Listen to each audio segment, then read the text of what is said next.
জন্মশতবার্ষিকী, স্বাধীনতার ৫০ বছর পূর্তি এবং মহান বিজয় দিবস উপলক্ষে ১১ তারিখ থেকে আগামী ১৬ তারিখ পর্যন্ত আমাদের সকলেরই প্রাণের মানুষ মেয়র মহোদয় যে একটা প্রোগ্রামের ব্যবস্থা করেছেন।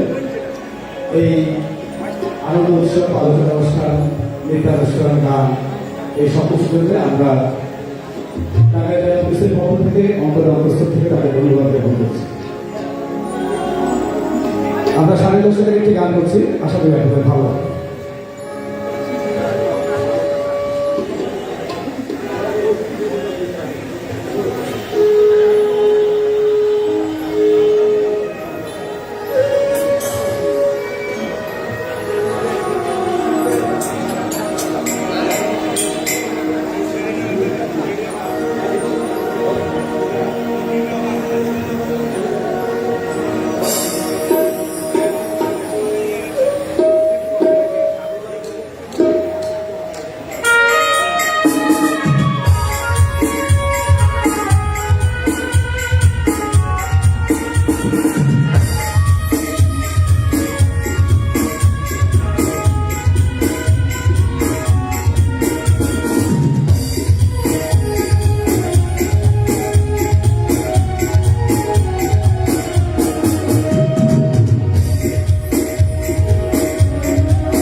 বিশ্ববিদ্যালয়ের